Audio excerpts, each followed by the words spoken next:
And here we are. Good morning. Today is Thursday, the 29th of October, 2 days to Halloween.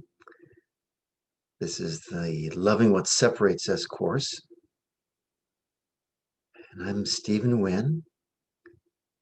This is sponsored by I Am Heart, which I'm very grateful for their assistance. And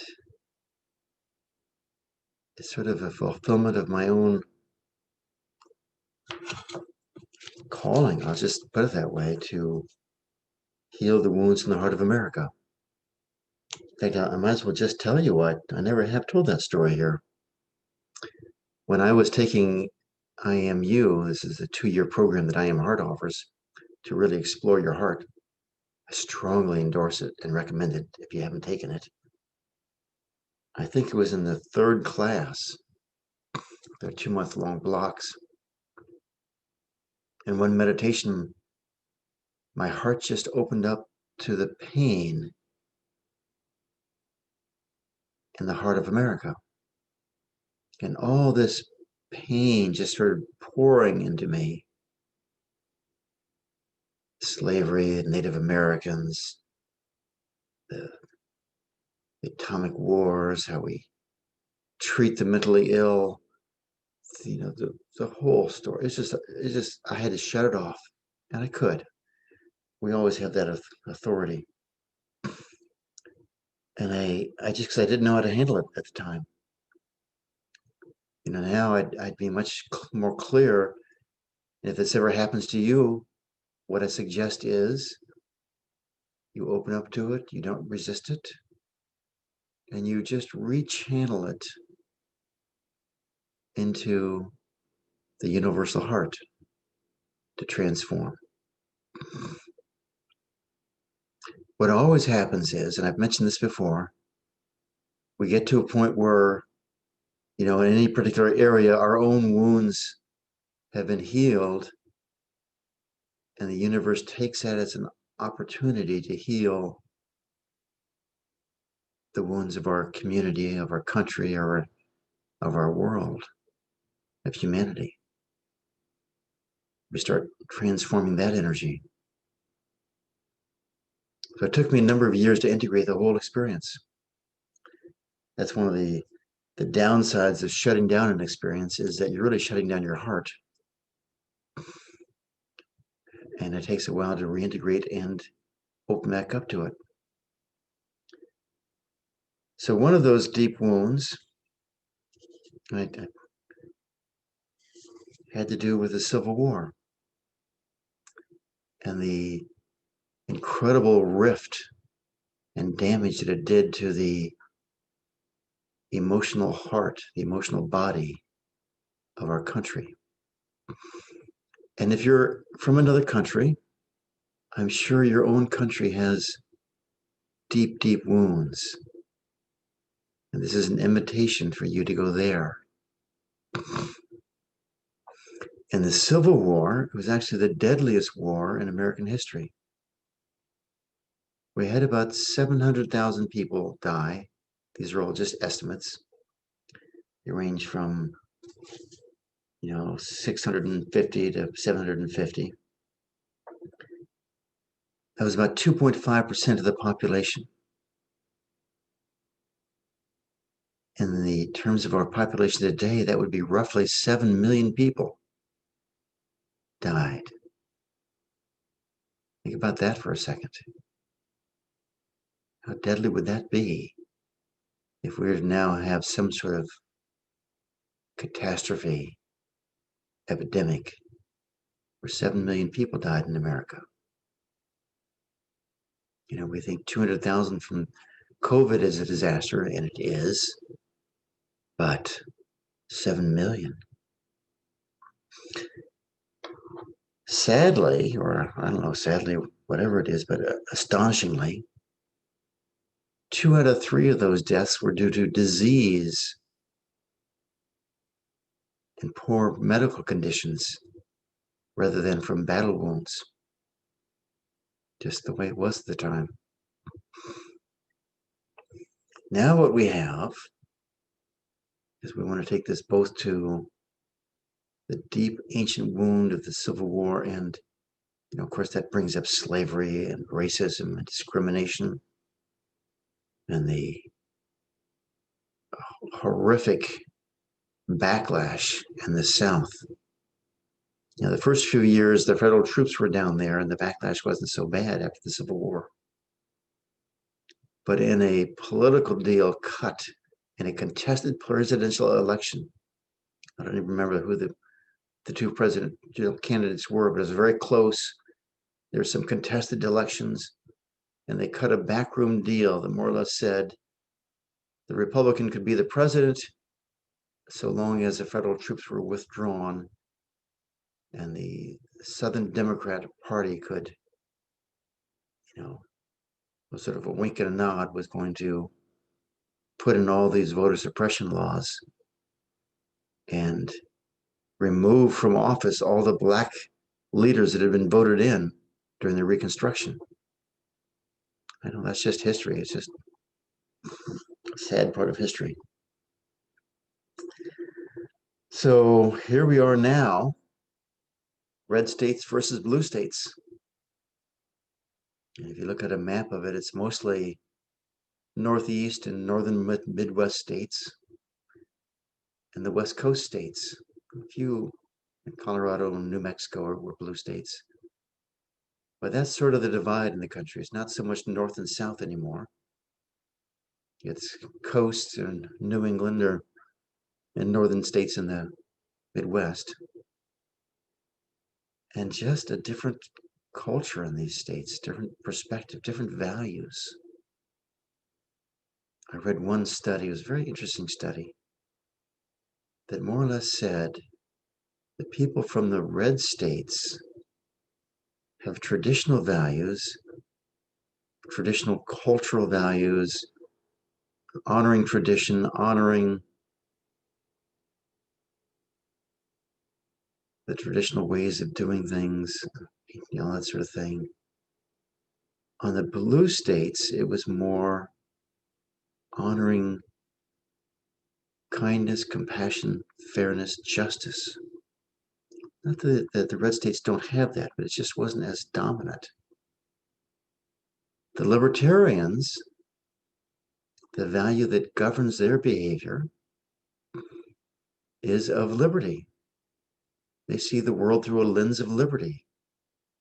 Whatever promotes liberty, that's what they want. And that's really the main value for them. So when we're seeing the world, we mentioned this yesterday, we all live in these bubbles. What happens is we look at the news and we favor news that honors our values. We distrust the news that doesn't. So that's sort of the big divide that we have right now in our country. And it's not as ugly as it was during the Civil War. But even so, there's still talk of separating our country, states seceding from the Union. First, it was the red states, and then when Trump was elected, it was the blue states.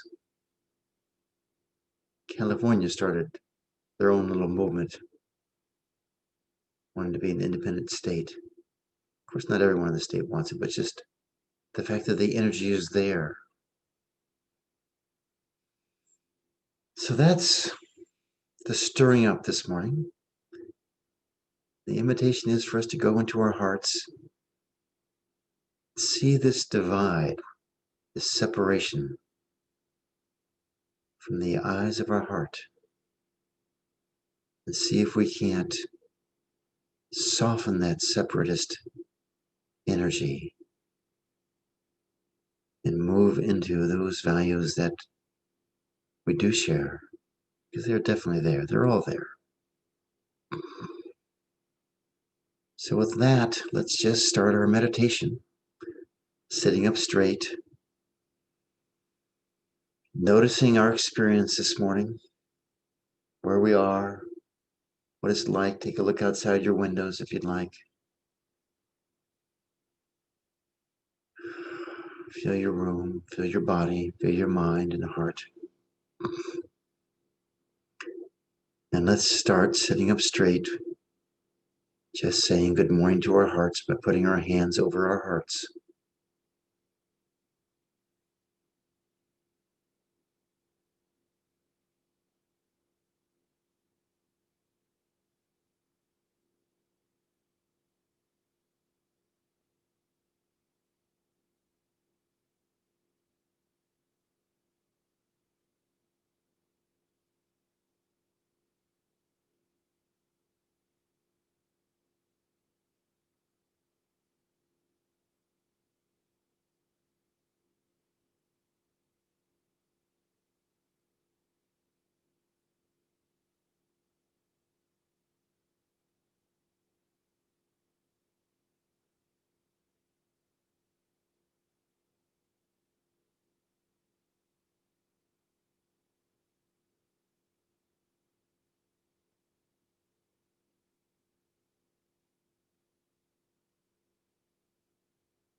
And again, just notice what sitting with our hearts does for us.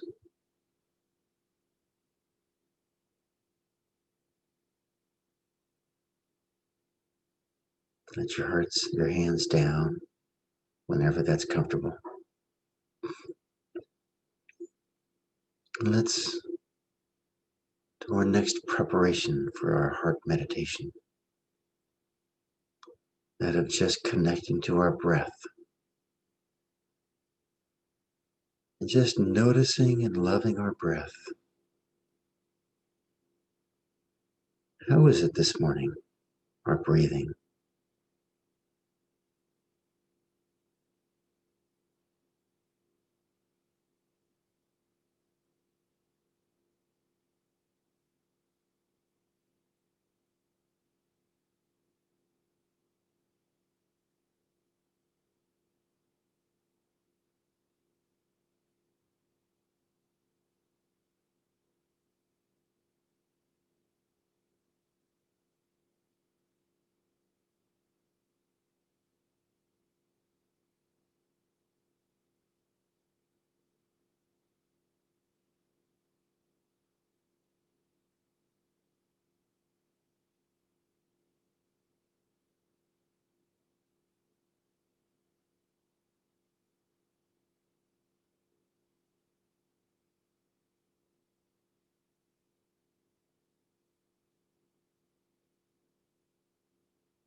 And now let's move into the full breath. Full exhale. Pull the abdominal muscles all the way back to the spine.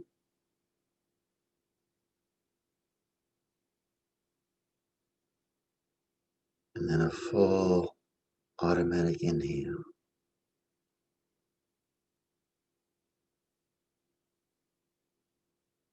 Just enjoy the sweetness of this full heart breath.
And again, notice your experience, notice your state.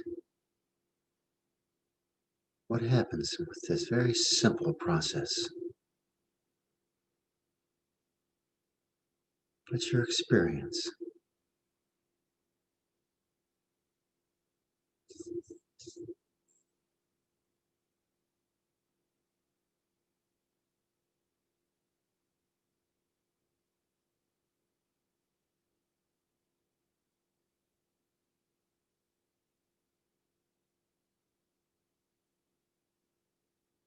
And now let's move into the fullness of heart rhythm meditation.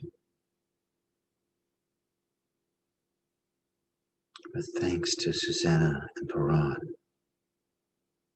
for reviving this process of connecting the heart and the breath.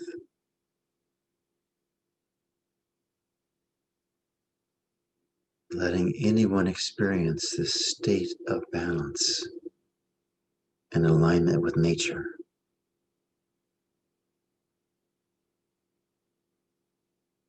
Whether we're a scientist, an artist, business person,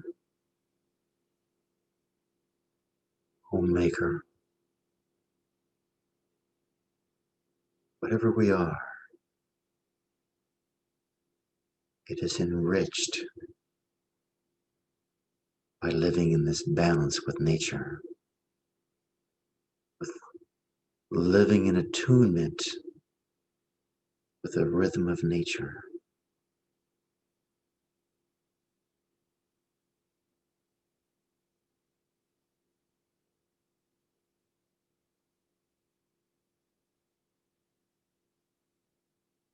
Be sure to pull in the name for your heartbeat,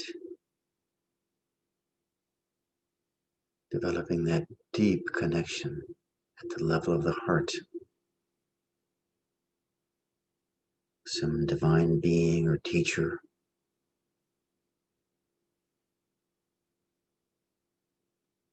Begin the process of directly breathing energy into our hearts.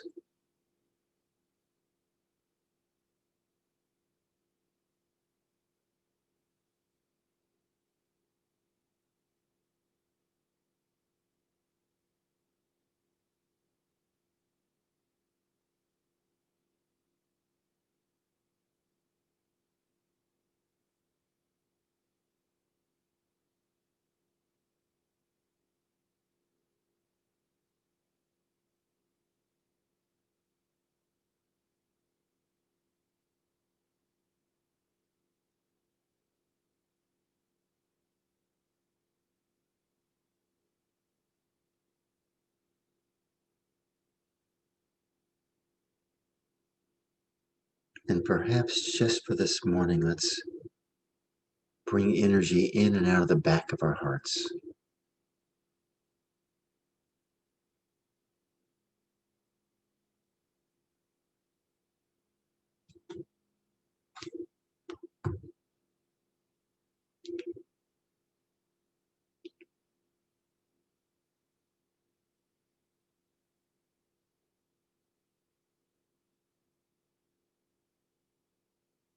Connects us with the unseen beings behind us. And I say for this morning because we'll be doing the ether breath. This vast, spacious breath. The way we'll connect to it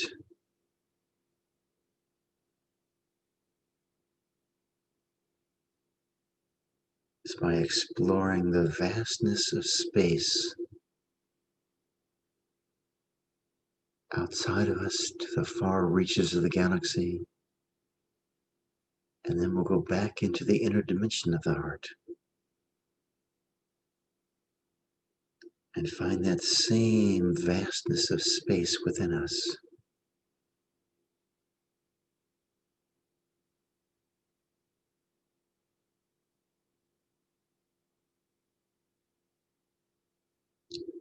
We don't really teach so much the ether breath in I Am Heart. We just don't focus on it.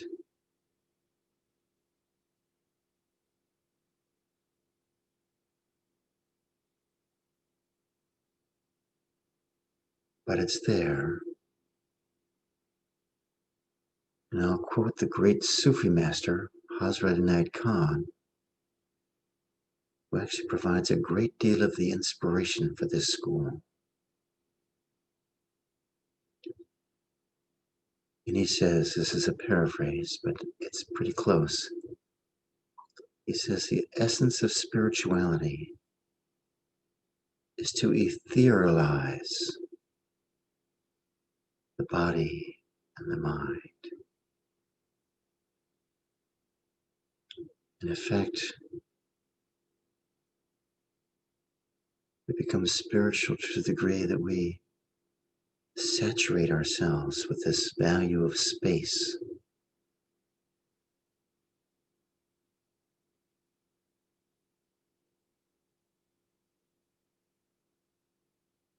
There's no question we can go beyond these 5 elements,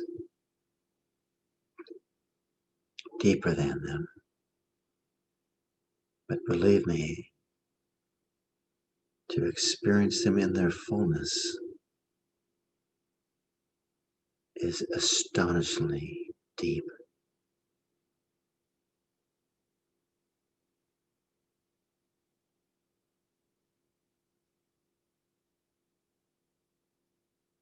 And to move from the ether element, the element of space, sometimes spoken of as akasha in Sanskrit,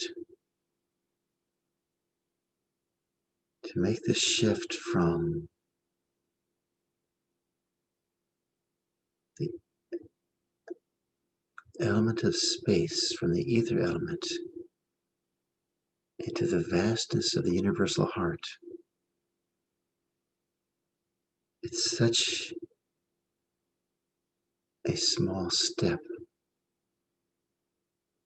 that it is a perfect place to hang out. Just let that small step where we identify with and experience the universal heart. It's a great practice going there.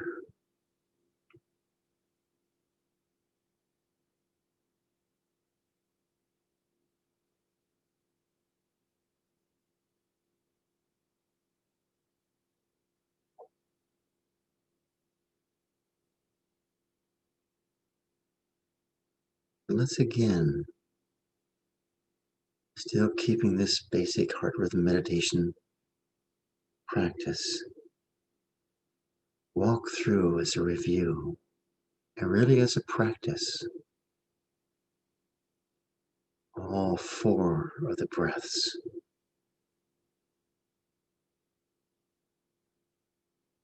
It's one of the practices that Hazrat Inayat Khan suggested for everyone.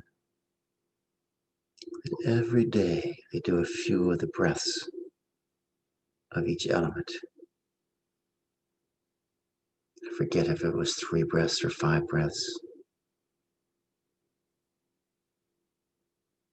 Let's just begin with the earth breath. Inhaling the earth energy up to our hearts, and then exhaling it back down through our nostrils, down, down, down into the earth. Maybe we embody the entire earth or the center of the earth. Maybe not, whatever comes. And then just inhale back up, pull that energy up through the feet, the legs, the torso, into the heart. Notice the energy spreading out. Exhale back down, down. Connecting our energetic body with that of the energetic body of the earth.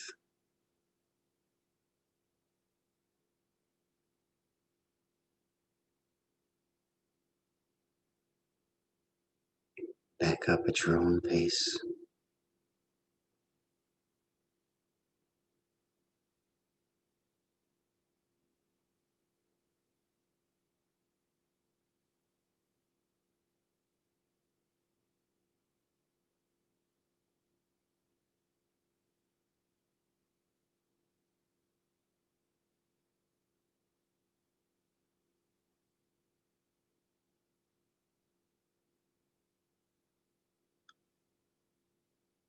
We welcome the qualities of persistence, patience, stability, strength,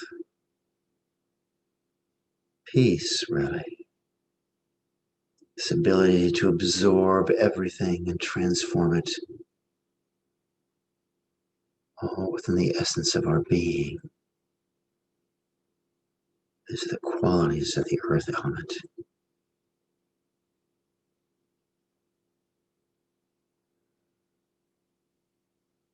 And now let's shift into the water breath. Inhaling, water element goes up to the heavens and then falls down, either like a gentle rain or a waterfall, perhaps. As we inhale through the nose, filling up our heart with this water element energy. And exhaling with slightly open lips,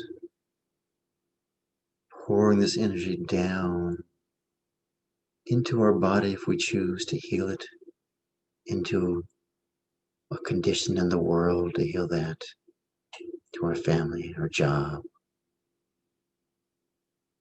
into our car, to whatever it is.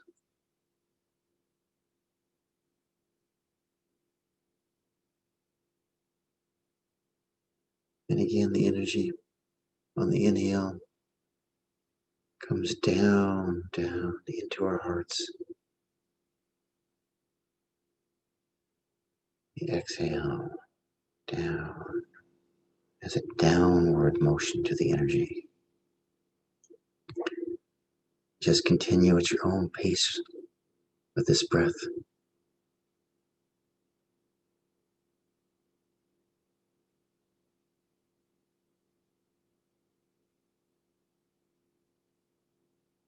Notice the quality of water flowing,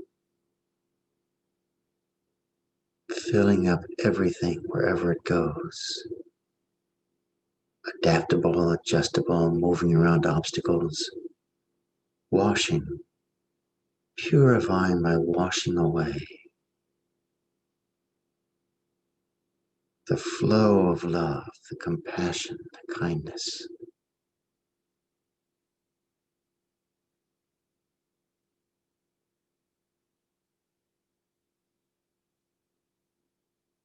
Wherever it goes, it brings a blessing.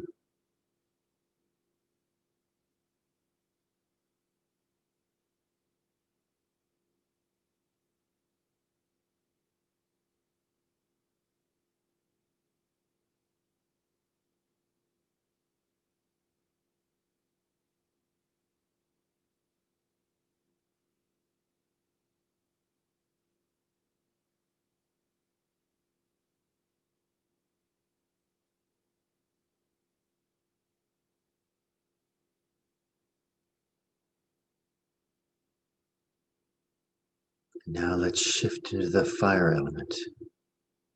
Inhaling through our open lips into our solar plexus, and just hold it there for as long as it's comfortable. Let the heat, the fire build up. That's our fire center, our solar plexus, our internal sun. And then let the light rise up into our heart. Exhale through our nostrils.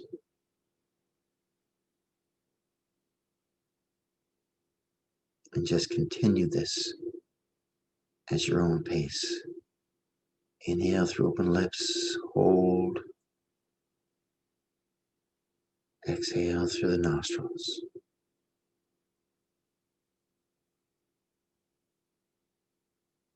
Go ahead and find that fire, that sun within your solar plexus. Fiery orange color. This is a quality that roasts and burns impurities until they are Nothing but ashes and just fade away.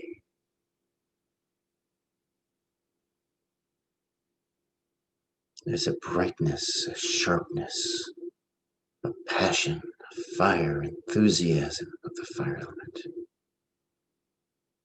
There's a flame of joy.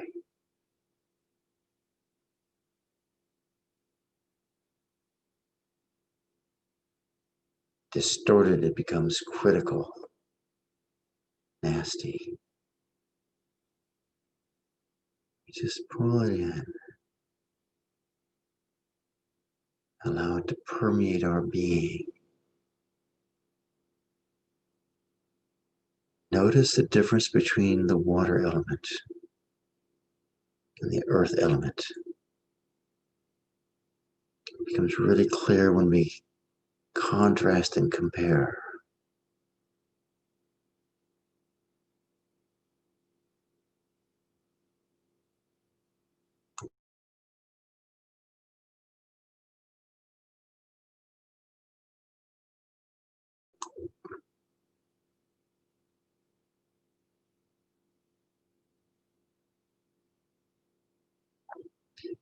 Now let's move into the air element. Breathing in and out through our slightly open lips.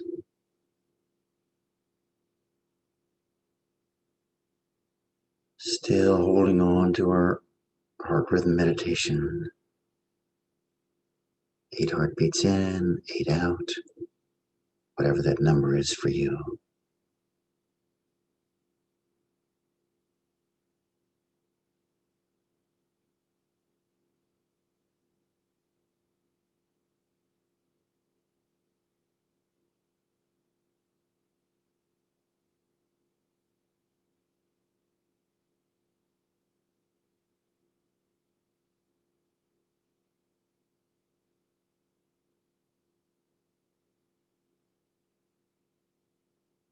Notice the coolness. Notice the clarity.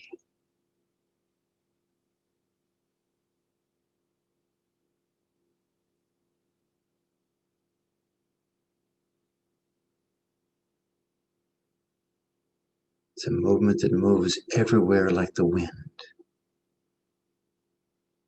We visualize it with a lightning strike type of a energy.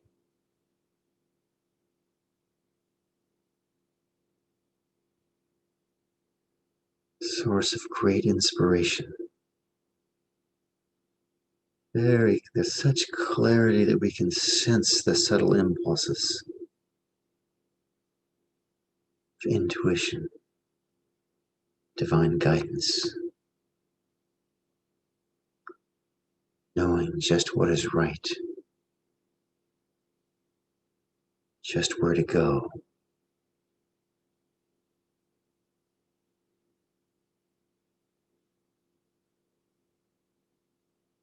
And from here, it's easy to move into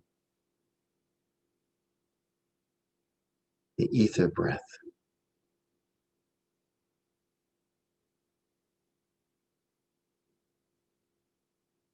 And the ether breath is like space holds all 4 elements in it. Ether breath has elements of all 4 breaths in it.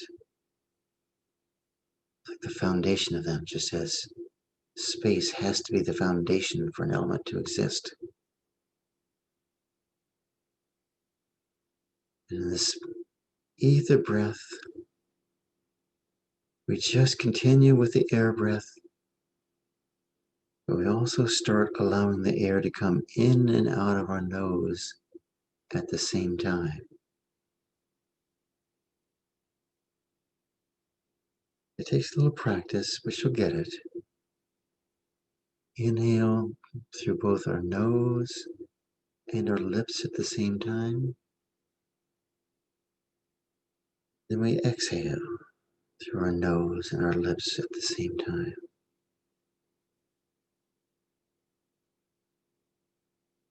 The first time I even knew this was possible, I didn't even know, it just happened. I was reading a poem by Rumi, and it so captured me, it stopped my mind. And it almost stopped my breath, except then I noticed, just faintly, I was doing this ether breath.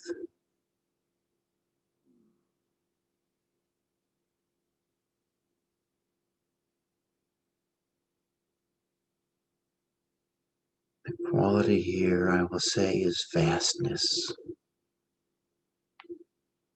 Start to experience the vastness of who we are.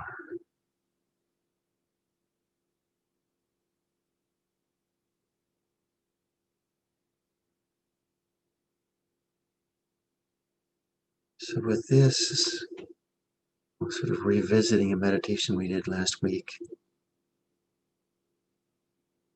we inhale with the ether breath, fill up our hearts with this vastness, then exhale and allow our energetic body, our vastness to expand. Inhale, we fill up. Exhale, we expand our energetic body more into the vastness.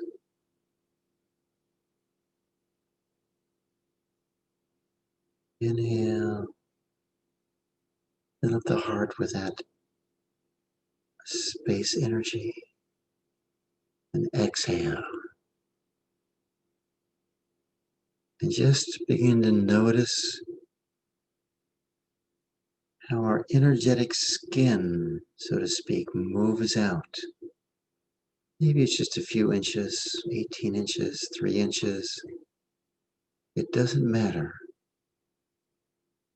In this meditation in particular, we just honor that we are exploring. We don't judge how far we go out. It doesn't matter. All that matters is we start to get a sense of flavor, even if it's just in the imagination, moving our energetic body out. Inhale with the ether breath. Exhale, maybe fill the room that you're in with your presence, with your energy. Those who have had an experience with consciousness-based meditations may experience yourself moving out and expanding with your consciousness. And that's okay. The invitation is to let your energy expand along with your consciousness. They really both go together. We say energy, consciousness rides on energy, but the other is also true. Where we put our awareness, our energy follows. Keep breathing in and out through the ether breath and expand your energy out to fill your city or your state. And here we'll just move on out. If it moves freely, great. If not, just as far as you go. Let's expand to fill whatever country we live in. And expand to fill the entire planet.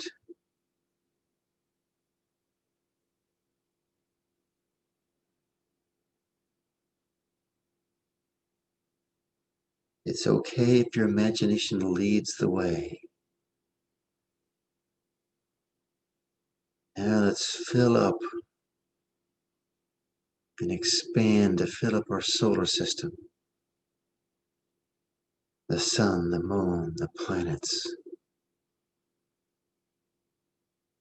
Our energetic body. out to fill this space.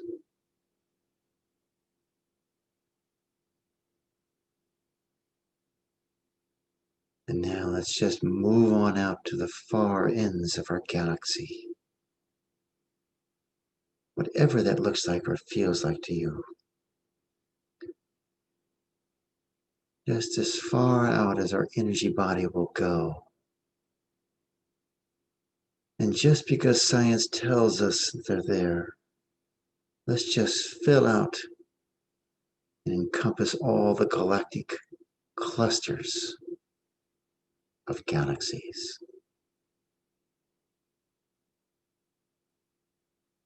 Breathe in, filling up from that far distant edge of the universe. Go all the way to the edge of the universe, which cannot possibly exist. And yet, let's go there anyway, beyond our understanding.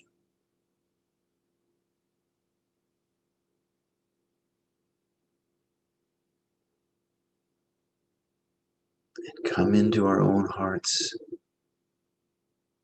And is it okay with you if we experience our hearts as being the center point of this vast energetic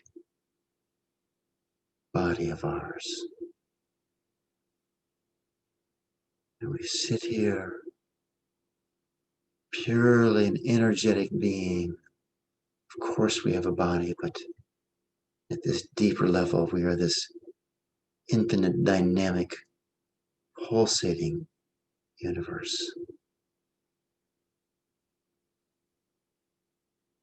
Would it be okay with us to recognize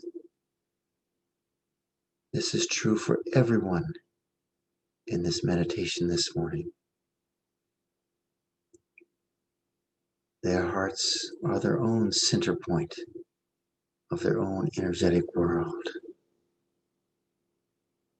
True for every human being. And could we allow our hearts at this deep level to connect in this field of the universal heart?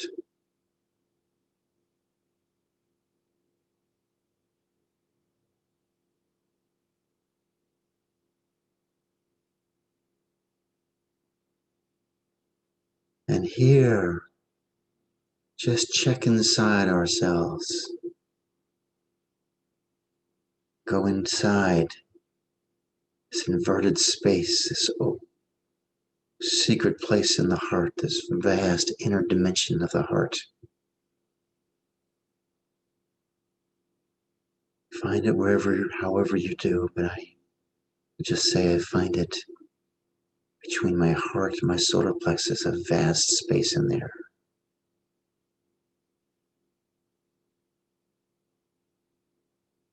We breathe into this space, this ether breath.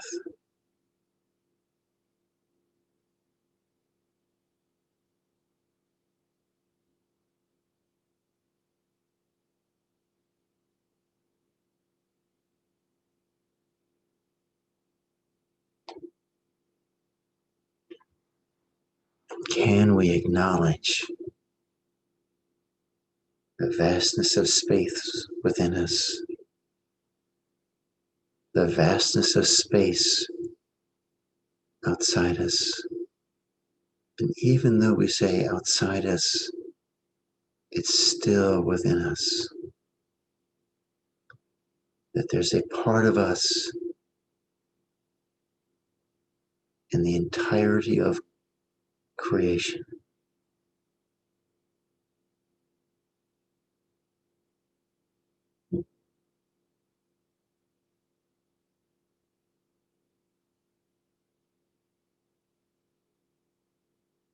Can we allow,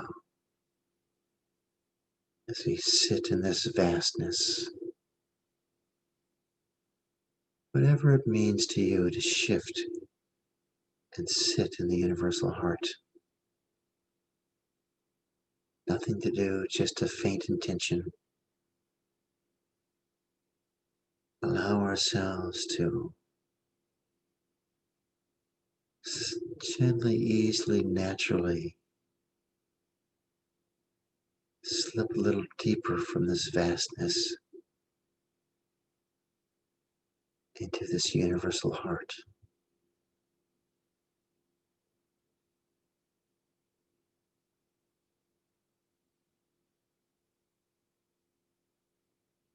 And however deep we go, it's perfect.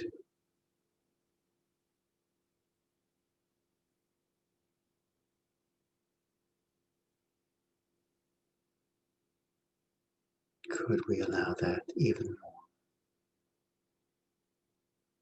Shifts from the vastness of space into the universal heart.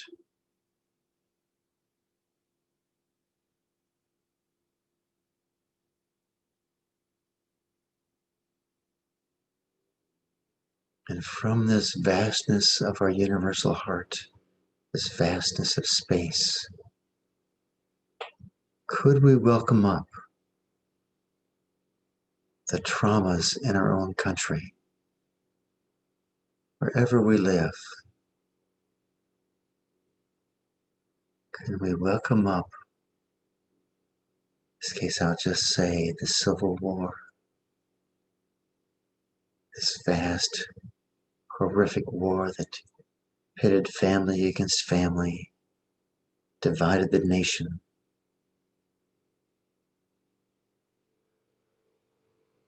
The bloodiest war in the history of America.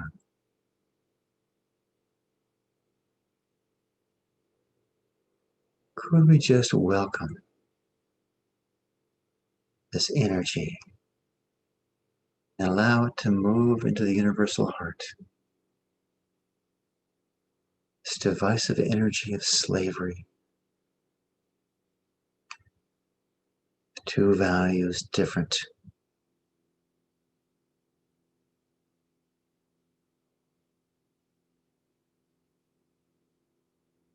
the totality of this feeling that it's okay to be separate from those with different skin color, those with a different ethnic background. This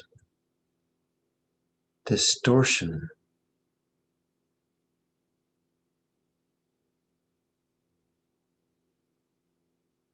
of the energy. We have this energy that we use to develop as individuals, gets distorted into this ugly hatred. Could we just be willing and open and receptive to receive this energy and let our universal heart transmute it?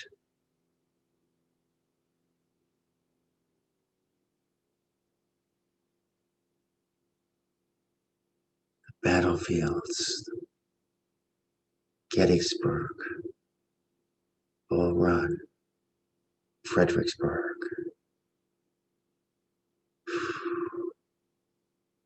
There's so many, I don't remember them all. All the deaths from that.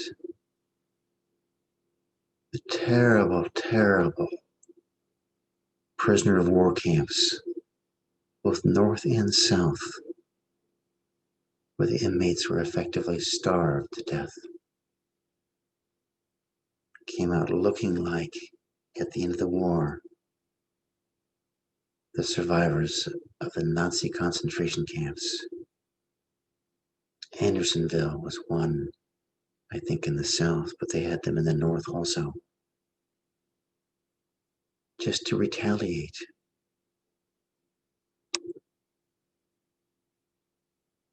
Can we just, and I hardly feel it as a truth. So immersed in vastness am I right now. But this is a space where we allow the healing to occur on a national level?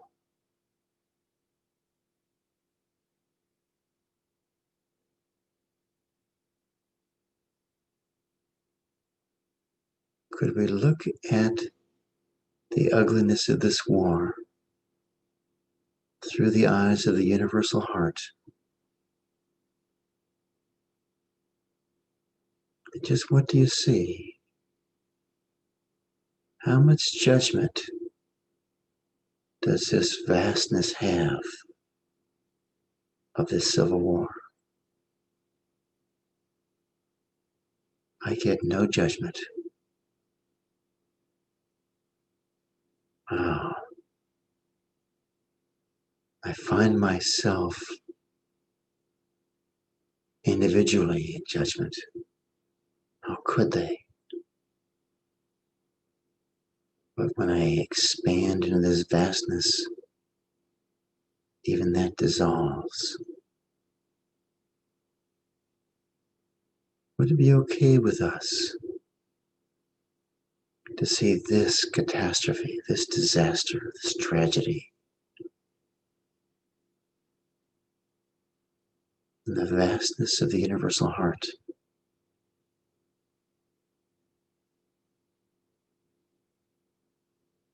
And allow ourselves to love this just as we love any discordant energy within us. Could we allow ourselves to hear this as a cry for justice, as a cry to end suffering?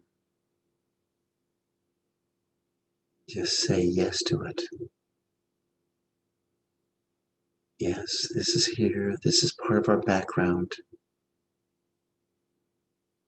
It's who we are to have this. And be at peace with it.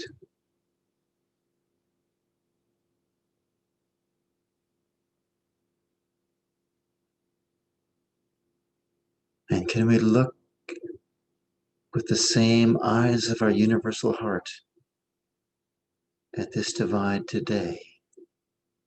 Blue states and red states. And see it from this vastness.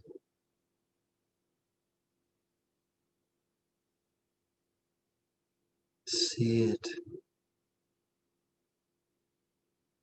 somehow as part of a vast divine plan that our individuality is incapable of comprehending.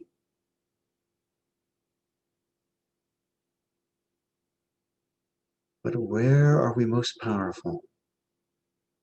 Judging and hating this division in our country, or loving what separates us? It's pretty clear we're more powerful from this place of universal love. Could we love this and cherish this as an asset, as a pool of energy that we can use as a nation to shift into greater and greater love?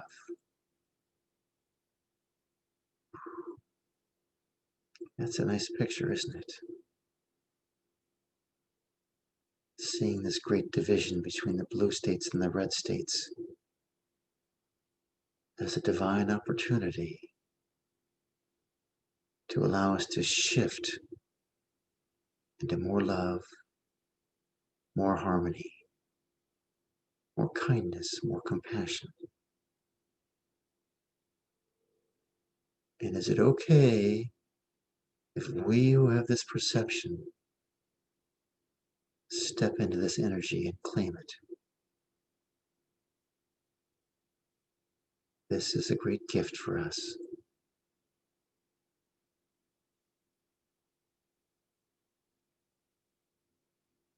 And could we allow this to morph into a glorious period of peace, prosperity, kindness, oneness, a flowering of the culture of the heart in this country and the world. Let's just say yes to that. Yes to that vision. Yes to we being the volunteers to begin to hold this vision, that the rest of humanity can step into it, this space that we hold within our universal hearts.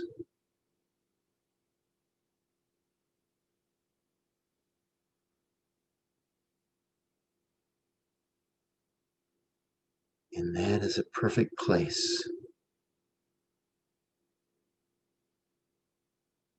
to pull our energy back into our hearts if we've lost our heartbeat. Feel the energy in our feet, kissing the earth, loving the earth.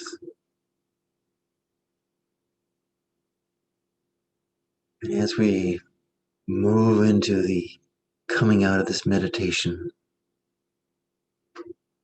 just take a moment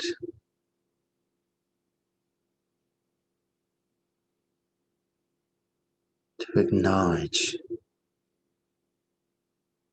this universal resolve that we are claiming. On the one hand, it sounds pretentious, but on another deep, deep level, there's this sense that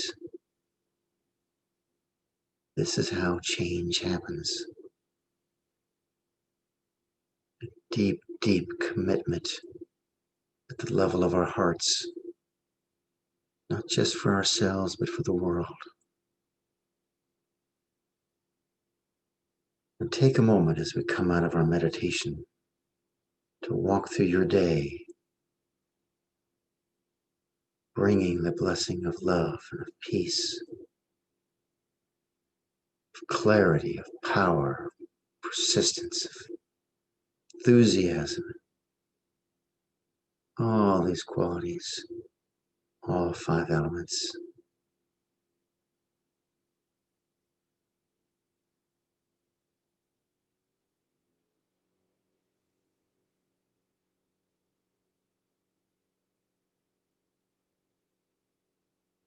When you're ready, just open your eyes.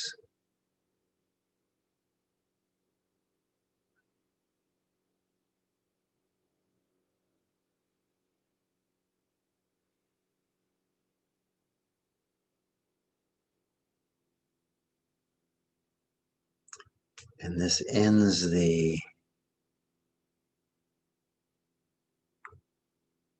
formal part of this class. Thank you very much for joining us.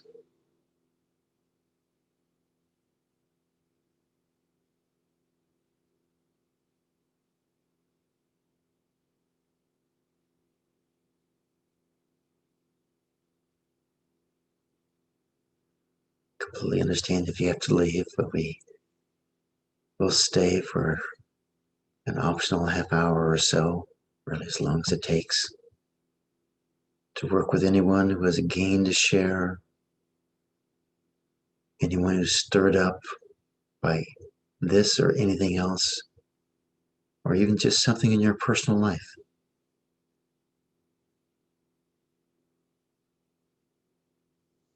Feel free to raise your hand or just unmute yourself and speak up. Good morning, Stephen. Good morning, Bakhtiar. Boy, that was just so rich for me. Each one of these it takes me to so many different places. But anyway, today I want to share more of a gain where I could see the fractal nature of time in terms of how it repeats itself, right? You brought up the Civil War, and right now we're seeing armed militia people wandering the streets in many of the cities trying to intimidate people, right? And then we see a counter movement of like the Black community with the Black Panthers. Now they're being armed and you know, getting prepared. And God only knows where this will lead. But I could also, and also within that was the delicate nature of perception and how we're so easily programmable, right? You know, you see it in the Civil War, and you know, there's a handful of people that have an agenda, and then they basically program the rest of us to follow in line with those agendas. And unless there is a cultivated awareness born out of an awakened heart, where we could actually step back and see what's really going on, right? At this meta level, and then we can choose to act differently, but only if we are able to, you know, cultivate that awareness, that compassion, that love, right? Yes. So this fractal nature, I love this. I love this. Yeah. Yeah, I mean, you could see all of nature is basically made up of fractals, right? And time itself, especially, right? It's cycles. There's cycles of time where we seem to circle back, but not in a one-dimensional or two-dimensional circle. It's more of a spiral, right? But yet it reveals the same pattern, right?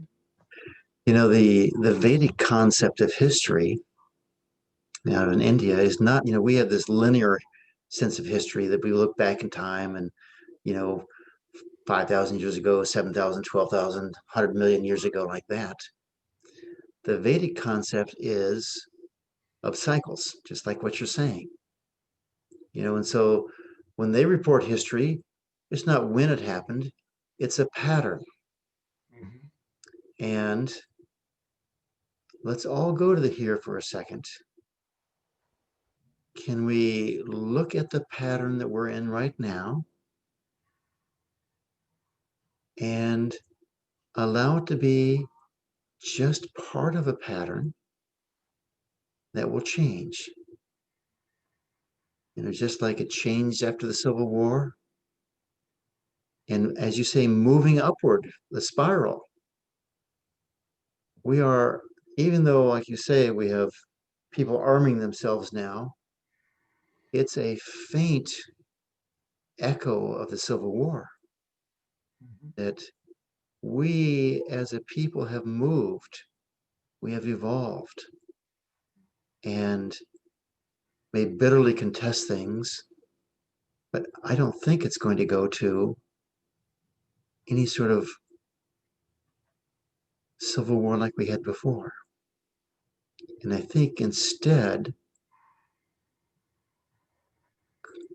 what we're doing here, and I mean, many, many, many millions of people are doing the same thing, are healing their wounds so that we can move into much more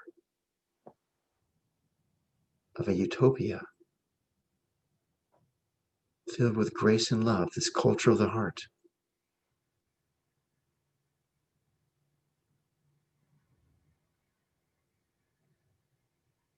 It's beautiful, Steve.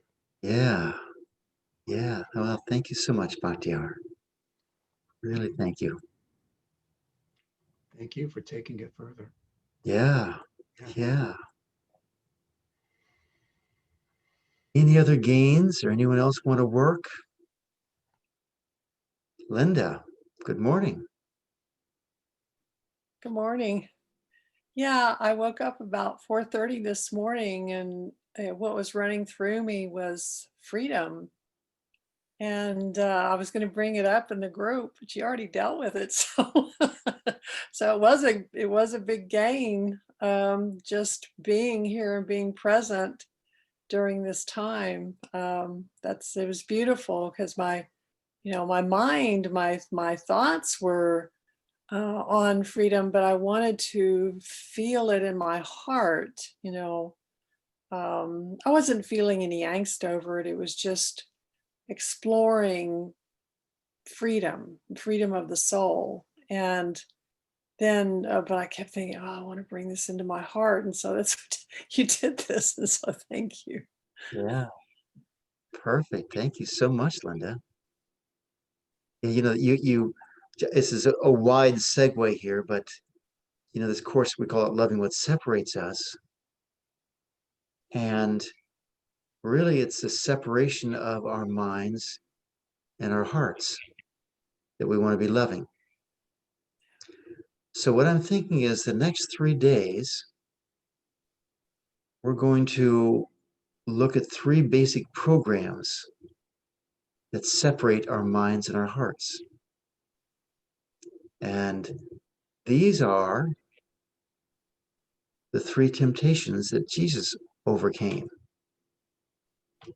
And not in a religious sense that I want everyone to be Christian, but in fact, I'll reframe them entirely as, you know, the dominant patterns of the first, the second, and the third chakras as defining our own separation so that we can spiritually evolve, because we have to become separate first and then return into the wholeness. Otherwise, I mean, this is what we're doing in manifestation, is where the universality is creating separation, and then we're returning back to the wholeness and adding some value of self-awareness, of self-love. So that's, Linda, that's what's coming these next 3 days, okay? Awesome. Wonderful. Thank you. Sure, sure. Although I do have to say, oh, Ellie Rose, let's go ahead.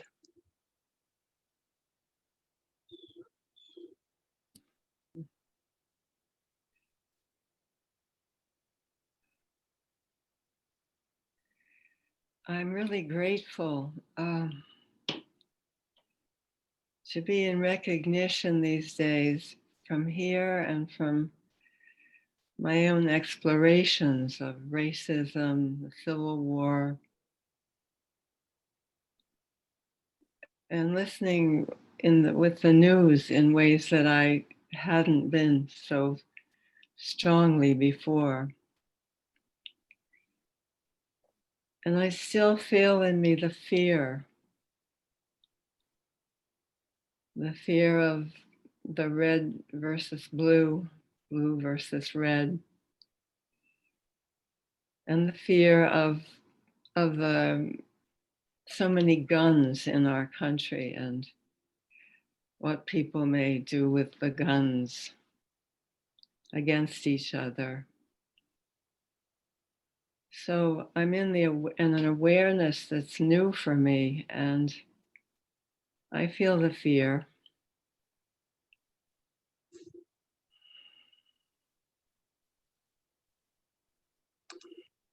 Nice. So Ellie Rose, what I'm hearing here is that you are absolutely keeping up with all of us.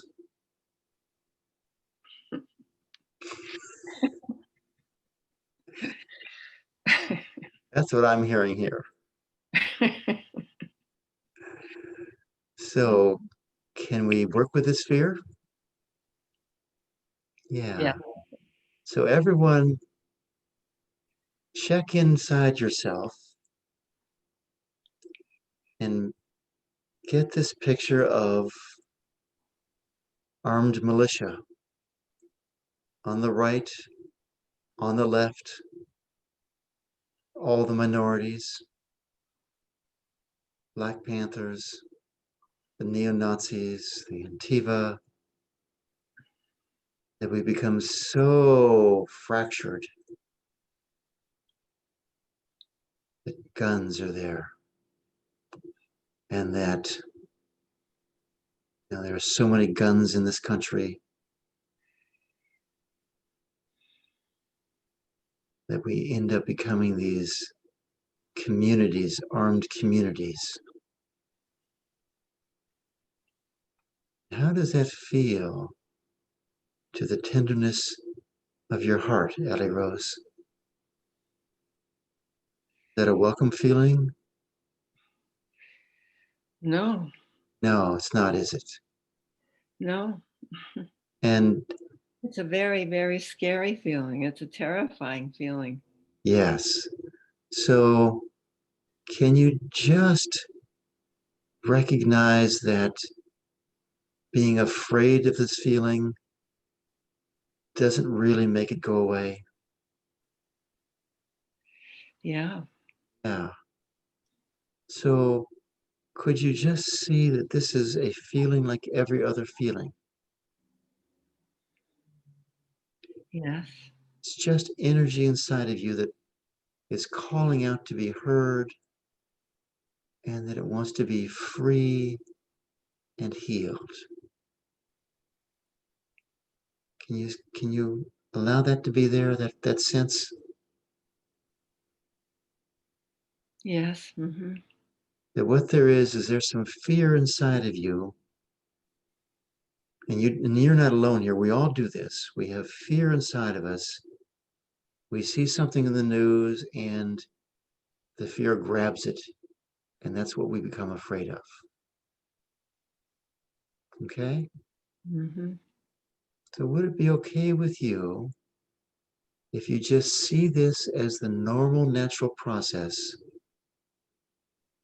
of energy being healed? Of energy, what? Being healed. This is the way your system, your mind, body, ego, body, your soul heals yourself by bringing this up to the light of our conscious experience so we can just be with it, feel it, and let it return into alignment with the one. Is that okay with you? Yeah. It's not something to be afraid of. The phrase we came up with yesterday was as an asset. It's a gift, both in the sense of the healing and in the sense that we get to practice loving. Could you greet this with love, Ellie Rose? That just means being with it. You don't have to like romantically embrace it. It just means, aha, I accept this. This is a part of me, and now it's shifting. So could you welcome up even more of this fear and just be with it?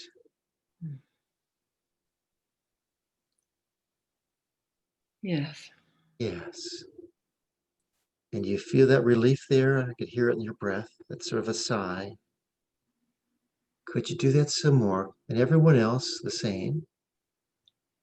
Could you welcome up this energy, this fear? Just being with it is a way of loving it. And just let it move on out into the freedom that this energy desires.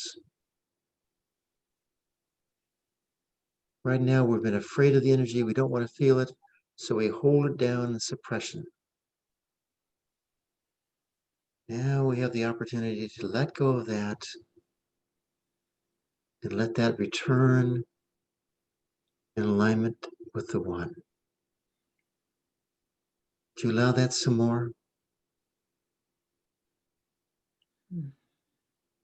Yeah. Yes. Yeah.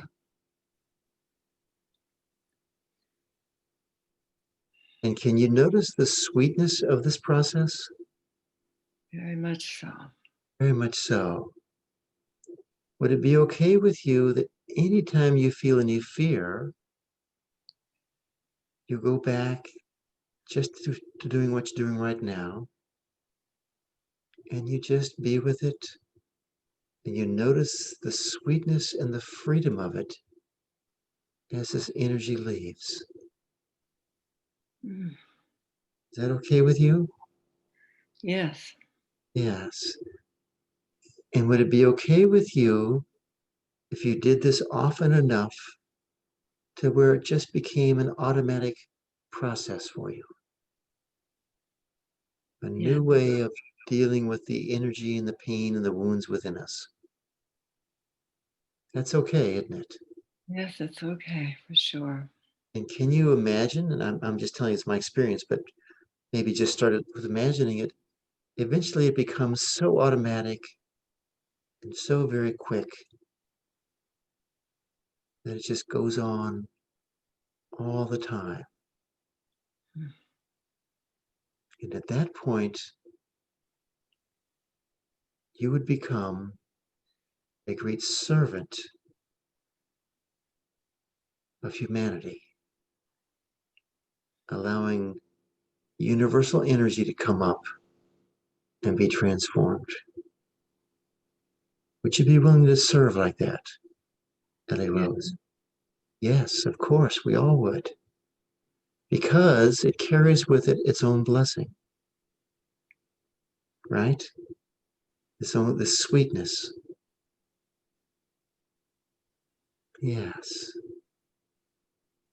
So pull up again this image of all these guns in this country, all these armed militia. Does it feel more scary or less scary now? That's scary. Less scary. You notice you're feeling more peace? Yes. Mhm. A lot more peace. And really, everybody can go here. Can you see that we've just been afraid of a thought, of a story, of what might be, right? Mm. Yeah, that's beautifully put. Yes. So Very could, clear. yeah, so could we just let go of the story and hold instead a vision of a nation at peace, A vision. of a nation at peace, of a community at peace? Which would you rather hold in your heart? A fear of war or a picture, a vision of peace? A vision of peace. Yes, of course.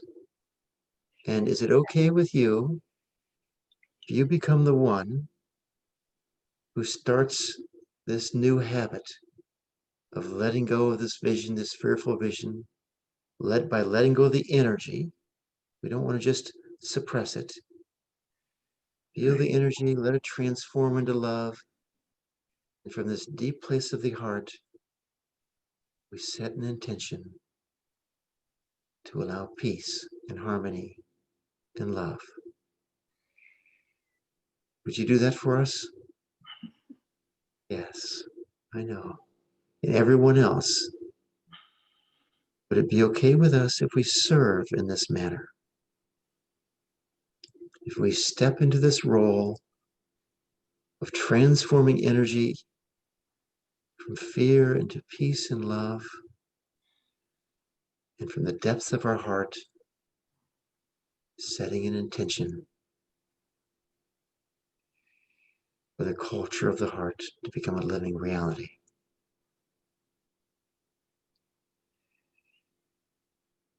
You say, what can I really do? And I say, we do this at the depths of our heart.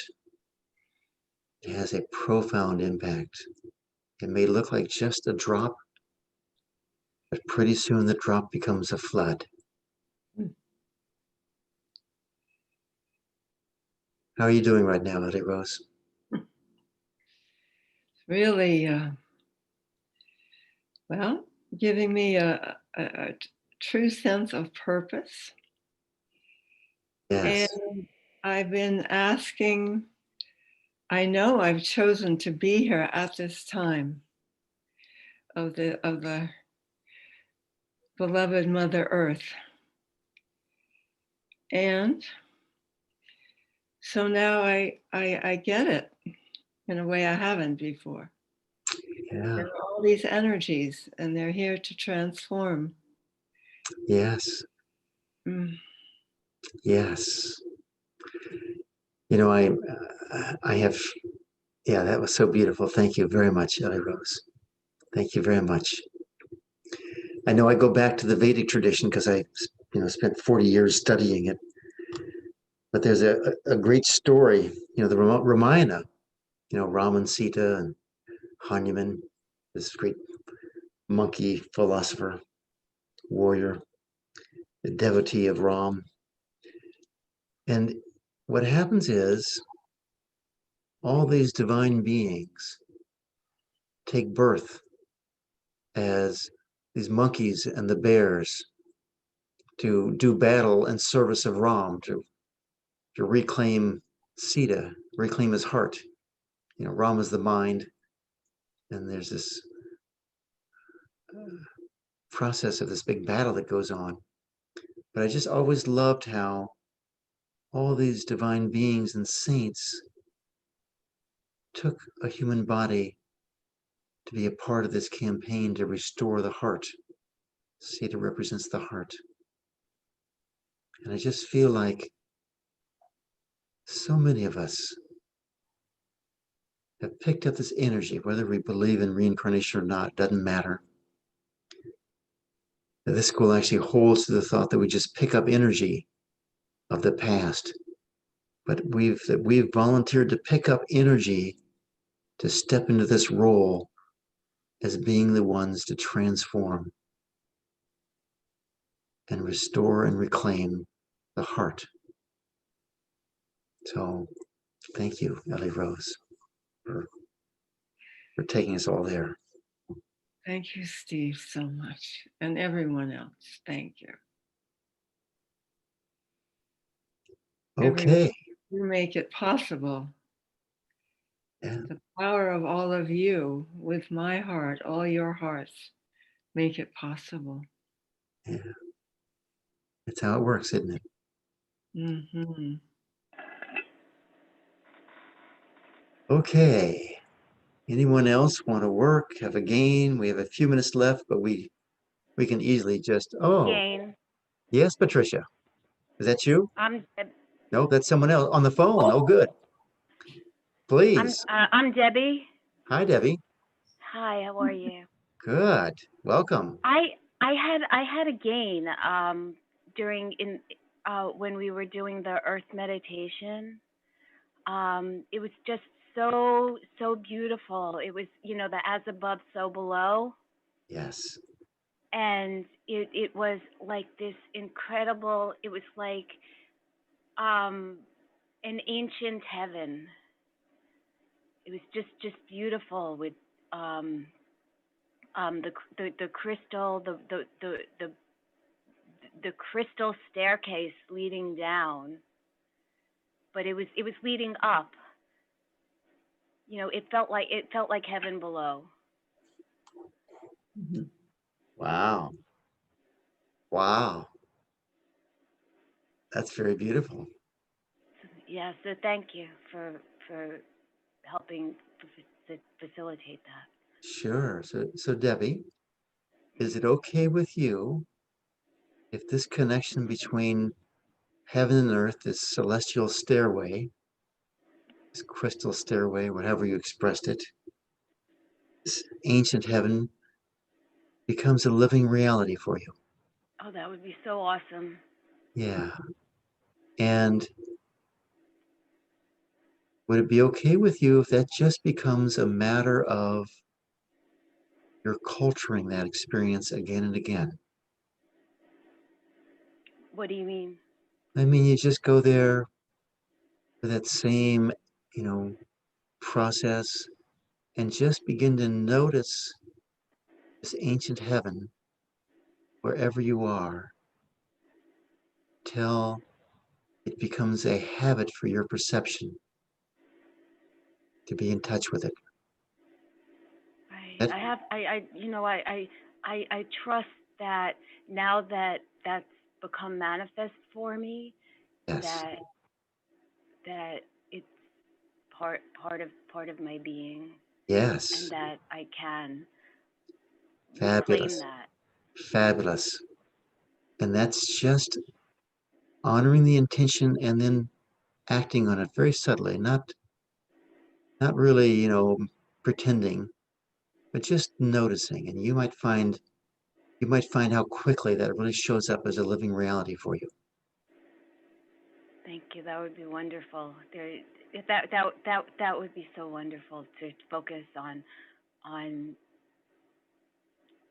that for my future. Perfect. Instead of the fear. Yes.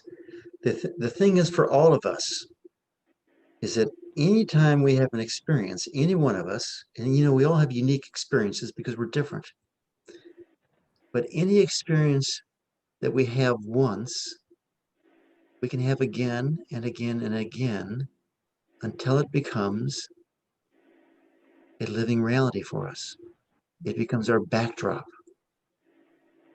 In this case, we suddenly live with an ancient heaven as our backdrop. That's the invitation here. It's which experience do we choose to experience? Yes. Because in a way, we're choosing all of our experiences. Yes. Yes.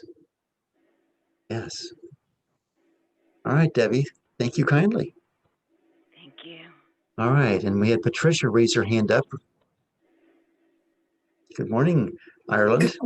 Good afternoon from Ireland. Good afternoon, Ireland. That's right. I just want to share the gain I had. And so the sense, as you took us through the States and my own country and globally, what kept coming in for me was forgive them. Yes. They know not what they do, what they did, what they do. They were led by mind and Yes. other unseen stuff, Yeah. and they know not what they do. And I'm guessing the way you're saying that you had a deep feeling and realization about this. Yes. Yeah, I can hear that in your voice. Mm. Hear that in your voice. So I'll ask the same question for you. Is it okay if this deep forgiveness, now that you've come here, just becomes normal for you? Yeah, sure is. Sure is, isn't it? Mm. What would your life feel like and look like if you were living in this place of forgiveness 24/7? I think fast. Fast. Yeah, because I often have a sense of being kept down or underneath something. Yes. And that changes, that goes, and it's vast. Nice. Mm. What we're doing here, and the reason I ask these obvious questions, of course, it's going to be wonderful to live in this space, is by noticing it, it becomes more real. And we're enlivening these experiences in the sense of them being divine qualities of the heart that are our nature. That's why I say they can become a living reality where it's written in our heart, it's so ingrained within us. That's our automatic go-to response. That makes sense, Patricia? Yes. Mm-hmm. That can change. Right now we tend to go to the mind, and the mind's full of fears and reactivity. Now we're going to start going to our hearts, to the divine qualities of our hearts. And it'll start showing up more and more. And this is how we become heart-centered beings, how we live from our heart, step by step. And as you're saying that, I get a sense of, and when you were speaking with Eddie Rose, how privileged we are to get to know our hearts and who we truly are. Yes. And not be caught in ignorance and, and I have been and I am and all of that. But I choose Yeah. to stay with my heart, with the qualities of who I truly am. And that just becomes more and more of a habit until we Yes. don't even think about it. And Yeah. that's when the quality, that's when we're living in our heart fully. Yeah. Yeah. Thank you so much, Patricia. This Yeah. is what we're all doing. It's another way of describing what we're all doing. And I'm just grateful that there are so many people that have this desire. Mhm. So God bless us all. And we'll see you tomorrow morning. Tomorrow afternoon for you, Patricia. God bless us all. God bless everyone. Thank you. You bet. God Thanks. Thanks, everybody. Thank you. Of course.